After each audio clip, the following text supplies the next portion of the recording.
Welcome to the Women Leaders Association podcast, where we believe we go further, faster, and have more fun when we go together. Be sure to tune in each week to hear an empowering message from the world's top women executives, trailblazers, entrepreneurs, and all-around fierce female leaders. I'm your host, Julianne Kirkland, and I will be taking you on a deep dive of each message to equip you with the principles, strategies, and tools you need to start crushing your goals, increasing your impact, creating work-life harmony, and did I mention have more fun? Because when you love what you do it better. The Women Leaders Association is the world's largest women executives association with over 30,000 women in executive and leadership positions who are committed to the development and advancement of women in the corporate arena. If you would like to get involved in a Women Leaders Association chapter, would enjoy daily podcasts, or you desire to become a part of the Women's Mastermind group near you, simply go to womenleaderspodcast.com. Now let's tune in for this incredible message. Welcome, Christine. I'm so glad you're here. Yeah, I'm so happy to be with you, Julianne. So we just met, a few weeks ago, I think. And so I'm really curious about what's gonna happen in this discussion. And thank you so much for inviting me. Yes, absolutely. So you are a coach, correct? You own a coaching business. So how did you get involved in that? What made you want to impact and help people with transformation and all of that is included in coaching? Yeah, so I was always passionate about health from very young age. So I wanted to understand how the body works. That was the first, focus. So I decided to become a scientist. And I spent the first part of my career on, as a researcher, and then joining the pharmaceutical industry and developing medicines. And as soon as I started to be involved in projects and working with teams, I realized that there was another dimension to health, which was how we interact with other people, right? The mental, the mindset, the mental part, right? So, and the link between the mind and the body becomes, really important, right? When you try to work together. So, I realized that if I could be on the side of helping people to be happy and successful and starting with their mindset, I could have I could be even more impactful. So this preventive side. So I moved towards, after leading teams and projects, my career moved towards change management and coaching. Also because people identify skills around that. And I ended up to set up my own company to be really more external, working with different industry and having more freedom, how I could, use the coaching skill to prevent disease in a broad sense, right? So at the individual, team, and organization level. Yeah, that's so cool. Okay, so I know you're not from Georgia. So where are you from, Christine? For all those listeners who are just captivated by your accent. Yes, you probably guess already that I'm from Paris, in France, and I used to live in US. Okay, so I'm very happy to be connected with US. I used to be a researcher in the Research Triangle Park in North Carolina.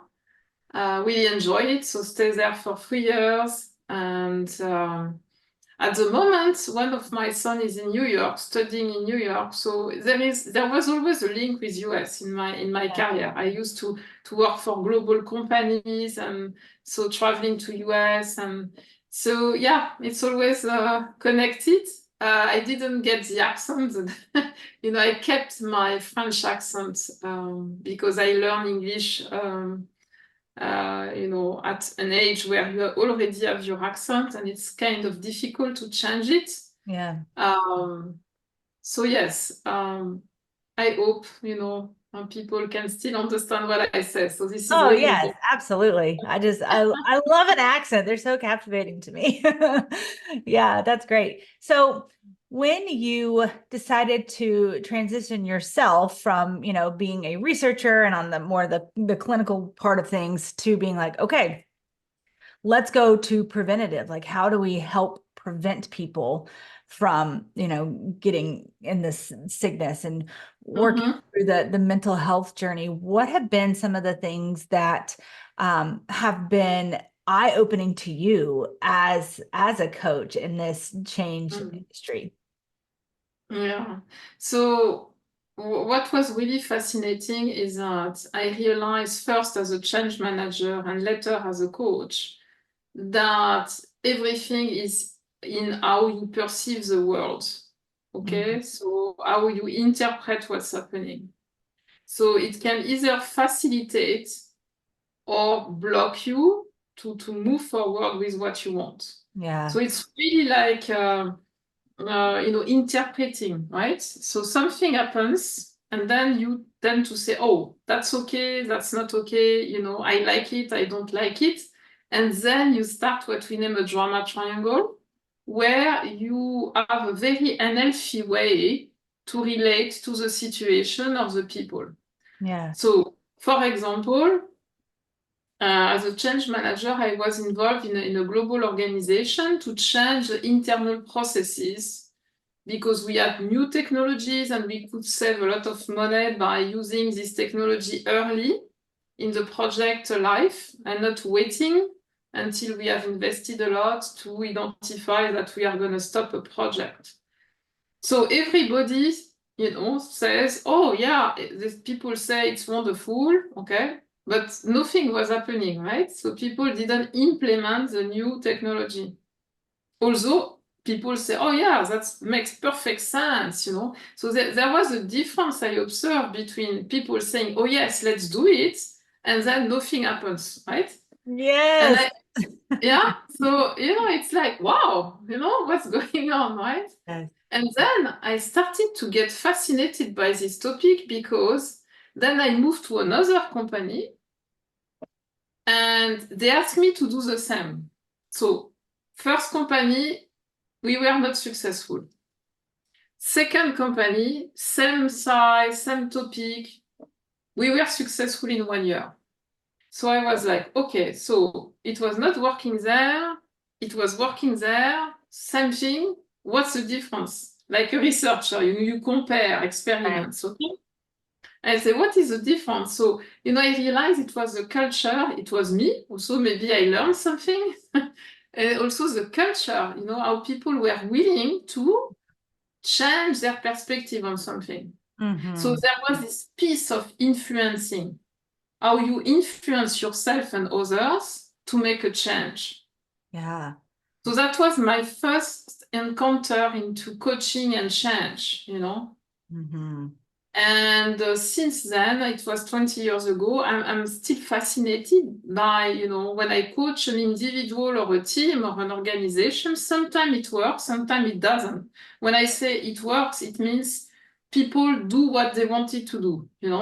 Yeah. So they start by saying, "Oh, I want to be promoted," and then they get there. Or they say, "I want to, lose weight," and they lose weight, or whatever. And it's sustainable.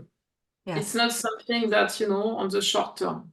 Yeah. So this is still fascinating for me. It's very complex to understand Yeah. what helps you to move forward with your project and be successful or what blocks you to do it. It's so true. And especially when you're working with, a group of people who could have different drivers, right? And, they do bring in different perspectives and they do have stories that they've kind of been attached to their whole lives, which have created the thought patterns and the behaviors. And Mhm. that's why they've been getting the results that they've been getting. And so it's, when we're working with people, whether you are a coach or you are just a colleague of somebody else, or you're trying to better communicate with your mother-in-law, like whatever the case may be, where you need to kind of open up and allow yourself to see where somebody else is coming from. being able to speak in a way that allows them to shift that perspective almost to where they are able to embrace it better because they're coming on board themselves. You know what I mean? Like, for example, with my husband, it's so much easier when I can present things in a way that he comes on board himself and he thinks it's his idea. You know what I mean? Like that Yeah. works so much Yeah. better than like, hey, I need Yeah. you to do this. Yeah. Absolutely. Yeah. So this is this need we feel from time to time to impose our perspective on the other. This is the ego, like, yeah, I know how to do things or I know the way. That is the number one blocker. So it's about learning to be curious Yes. about what how the other think, Mhm. and what could be a leverage point, right? Yeah. So it's not either not listening to your needs. It has to be a balance between the two. Yeah. So, and this is often linked to what we name emotional intelligence, where you feel specific emotion which pushes you to impose, for example, or not to say what you think. Mhm. It's so So, important to pay yeah, attention, yeah. and Yeah, to so in coaching, we get there often, right? We start with a topic, but then we get to this emotional component, yeah. blocking people to really be themselves, right, naturally, and listen and be curious. And they are more in judgment because they carry this unprocessed emotion. Yeah.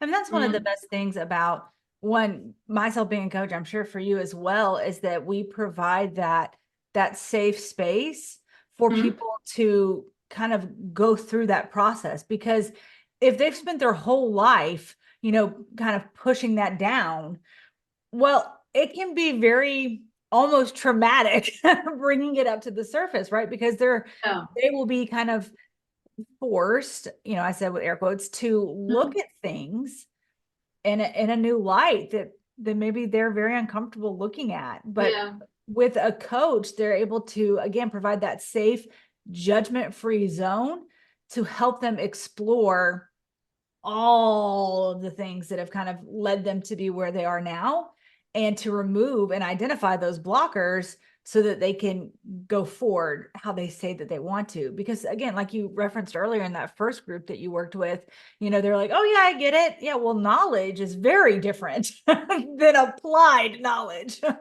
Right. And so it's Yes. very Yeah. different from saying like, yeah, Uh, no, I get it. You're like, great, that's great that you get it. yeah. And you have to Exactly. implement for I things to think change.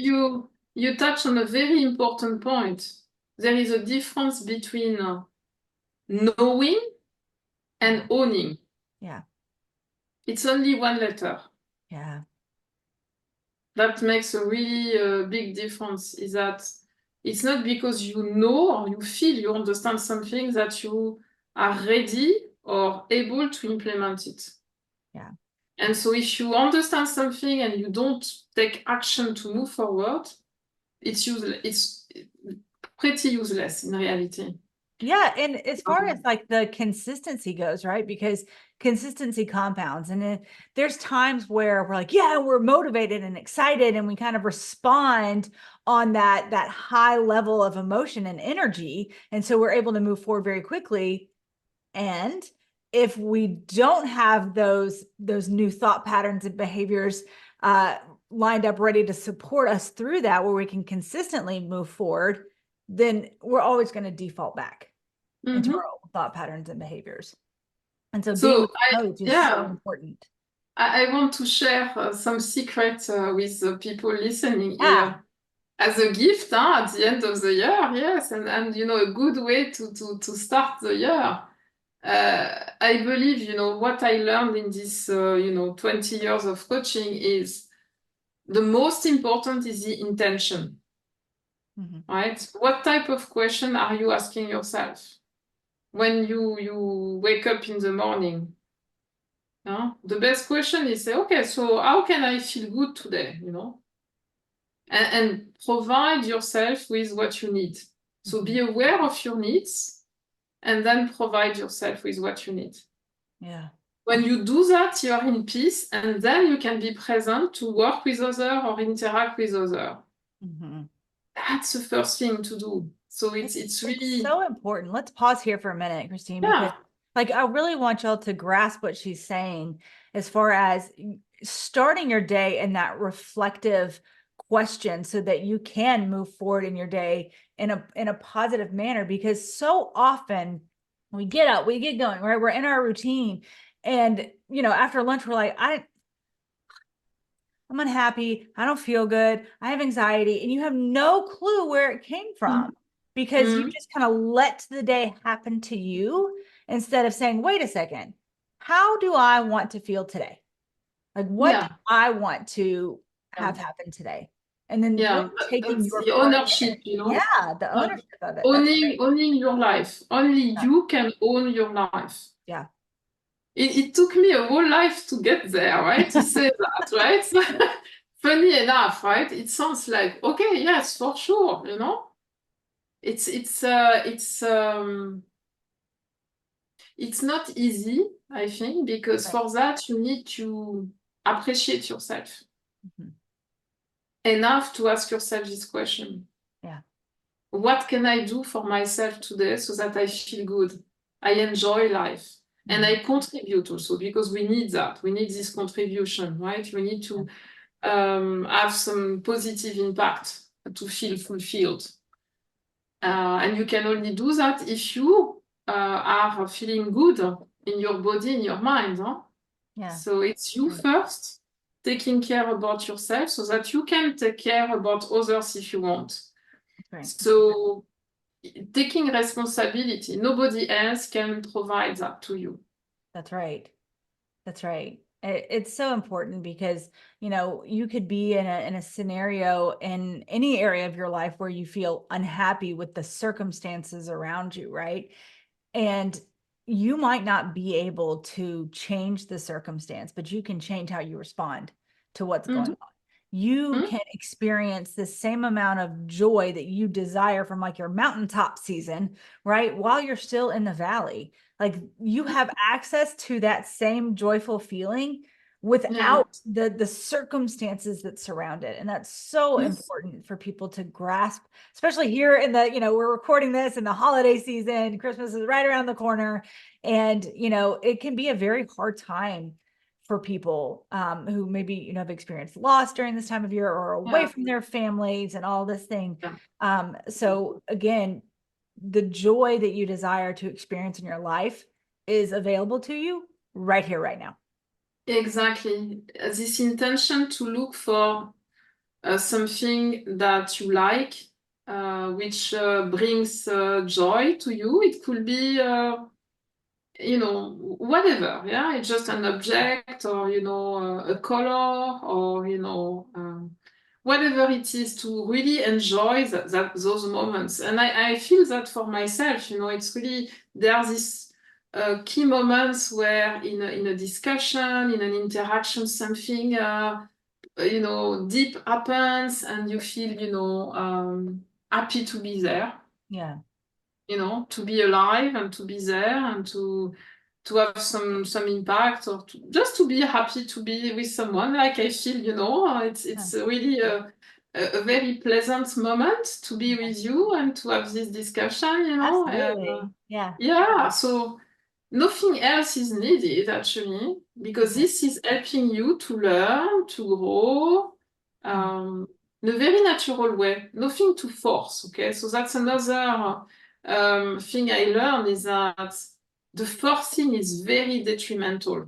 When you force yourself, this belief, oh yeah, life needs to be difficult, or I have to work hard to achieve something.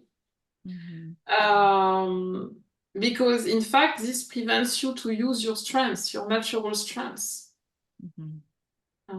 The health is about using minimal effort, using your strengths to achieve what you want. Yeah. And you always have largely enough to achieve whatever you want. So this focus in coaching, we help people to focus when they want, to focus on what they have and what they want, instead of focusing on what they don't want and what they don't have. Yeah. Because even when I say it, each time I feel in my body, when I say what I don't have or what I don't want, I feel like dizzy inside. And when I say what I want and what I have, I feel like, yeah, Yes. Yes. So One of my favorite phrases to say is, when you focus on your lack, it'll cost you your abundance every time.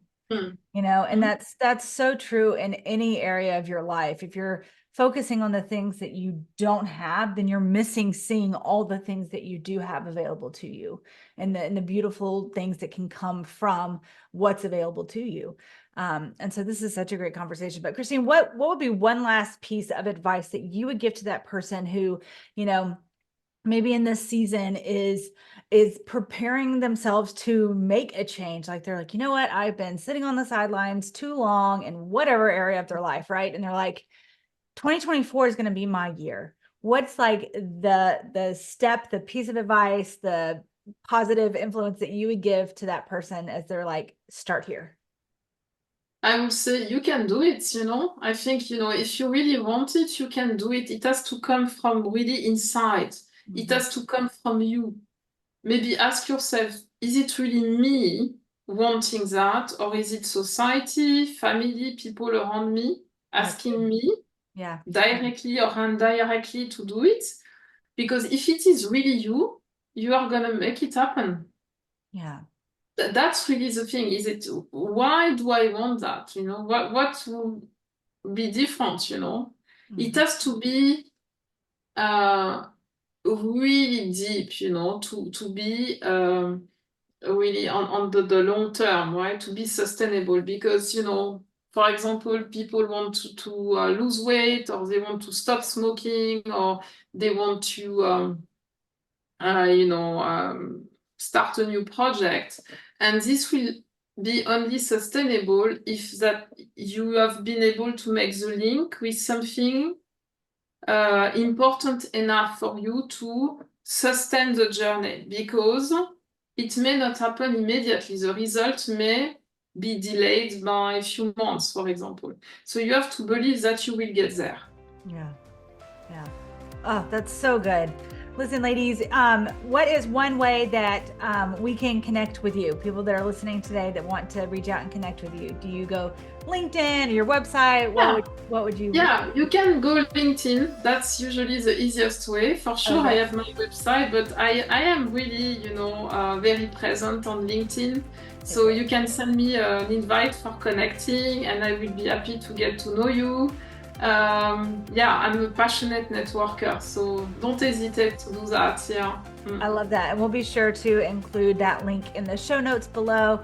And listen, if you are looking to get involved in a Women Leaders Association chapter near you, go to womenleaderspodcast.com. That's all for today. Thank you so much, Jan. Yes. Bye-bye.